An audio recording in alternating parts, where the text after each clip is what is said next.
Okay, so today we're hoping to finish our firewood shed. Here's where we're at so far, and here's the next step into finishing this thing. So as you can see behind me, we've got the floor and the 4x4 posts completed.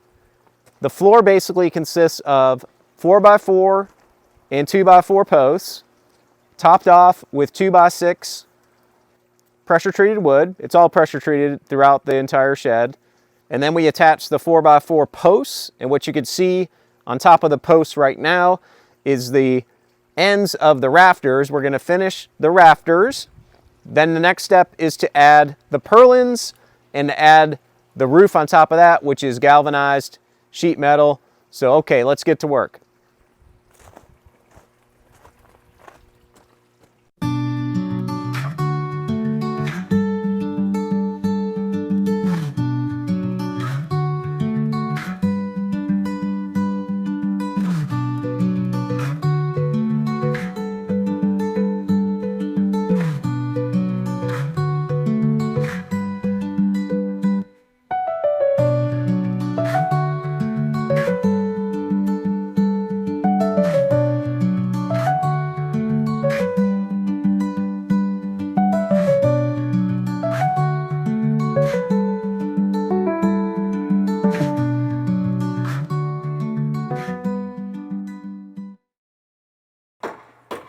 Okay, so we're finishing up the structure for the roof.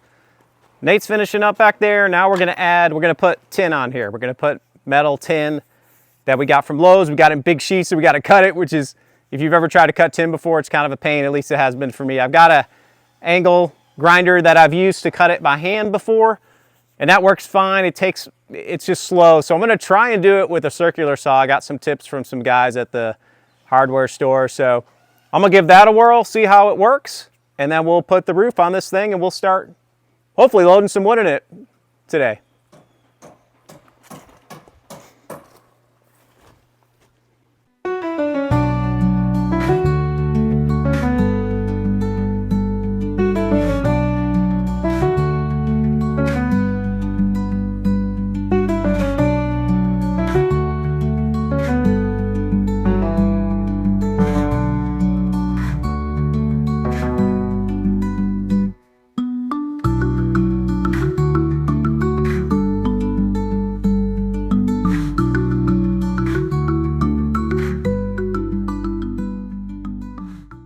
All right, so it worked great. The reason I'm showing you with me having this on is because get a face guard if you're gonna do that.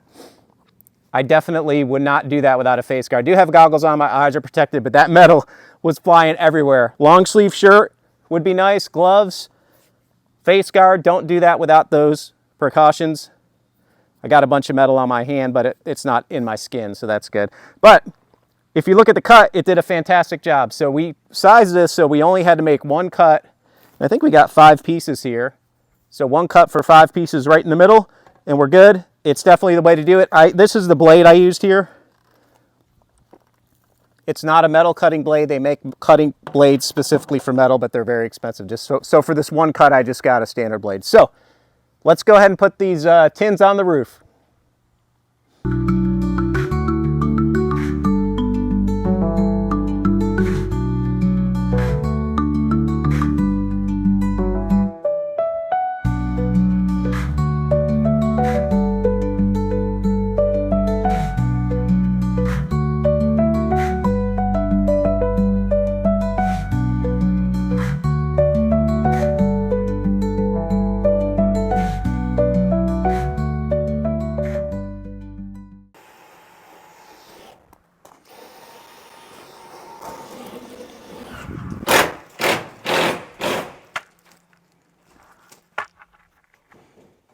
Okay, so while Nate's finishing up the roof, I'm gonna work on the walls, on the side and on the back. It's basically just to hold the wood in case it, the stacks fall over. And these are basically 1x4s.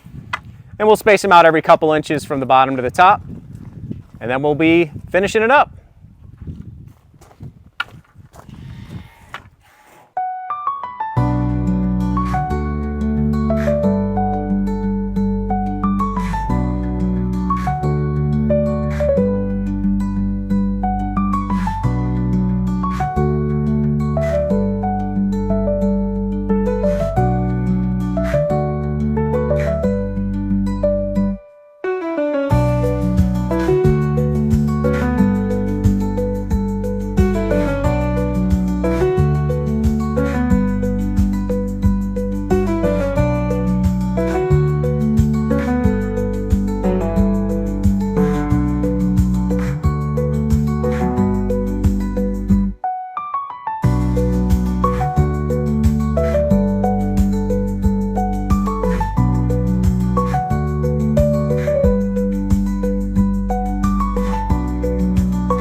All right, so Nate and I just finished woodshed number 1. We're going to build a second one. It's going to look just like this one, but let me give you a quick walkthrough. So this is designed to hold about a cord of wood, maybe a cord and a half, depending on how you determine a cord of wood. I did a post on this the other day and I got so many comments about that, but basically it's 10 foot long by 4 foot deep and about 8 feet high at the front. So, you know, an average of maybe 6 feet high or something like that.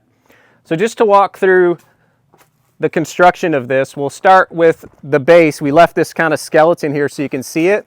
So the base is 2x4s on the outside, and then there's 4x4s in the center to give it some stability and a place to nail in the floor. And then we've got these here for stability too. There's another 2x4 right here. So that's kind of the base. So this is what's underneath here. So the floor is actually 2x6. All this is pressure treated lumber. This is 2x6. We nailed these in here. You know, you could screw them in, nail them in. Nails are cheaper, a little harder to put in. Screws are more expensive and probably a little bit stronger. But this thing already is built like a tank, I think. So, okay, so we had the base. We added in the floor. Then we put on the 4x4s, the posts. There's 4 posts. And all we did for these is we put some 3.5-inch screws and we offset them. And we put 2 over here too. So, you know, when you first do that and put them in, they're going to be a little flimsy. But once you put it all together, I mean, this thing's like a rock. Okay, so we did the base, we did the posts, and then we started on the roof. We did these rafters first. So these are 2x6 as well. So these 2 are 2x6. We put these on first. And then we put these on right after that. Okay. And then we put the front piece on the rafters and then the back piece. So we built like almost like a square with this extra one inside here to help with stability, to help attach the roof. Okay. So then what we did is we put the roof on. These are called purlins, apparently. That's a new word for me. I'm not a builder, but we put the purlins on. And what we did is we tied them in with these little roof ties. You don't really have to do that. You can toenail nails in here. We did kind of a screw at an angle. I don't know what that's called. It's a toenail with a screw. And that held them in pretty solid. And again, when you put them in there, they might be a little wiggly, but once you get it all together, it's pretty solid. Okay, so we put the purlins in, and then what do we do next? Then we put the tin on. And earlier in this video, and if you didn't see that part, you can go to our YouTube channel and check it out. I showed how to cut the tin. Now, I cut it with a circular saw, which is the first time I ever did that. I would suggest if you're going to do that, get the right blade, get a face mask, wear gloves, wear goggles, and a face mask, because that metal flies everywhere, and we don't want anybody getting hurt. So be super careful with that. These particular dimensions here worked out great because we have 1, 2, 3, 4, 5, 6 pieces. So 3 12-foot pieces of tin cut right down the middle. We actually cut all 6 pieces because we're doing 2 sheds. Right down the middle, so it was one cut, one painful cut, and we got it all done. So that's it. Now, the one thing we didn't think about is where we're going to put this thing. And it weighs a ton, so I don't know how we're going to move it. I got some teenage boys and a teenage girl, you know, my wife and I think we can put some ropes on it or something and, you know, inch it over to the corner, wherever the heck my wife wants it to go. And then we've got all this wood to stack in there. So we're going to start piling this wood up. I really am excited. I can't wait to put it somewhere and put the wood in there and have a nice clean place to get the firewood. What we typically do is we put it in a big pile like this. We put a tarp over it, which is it's just a mess. So it's getting cold. It's November soon. Any day now, we'll be able to fire up the wood burning stove and we'll have a nice, clean and dry firewood shed. So thanks for watching.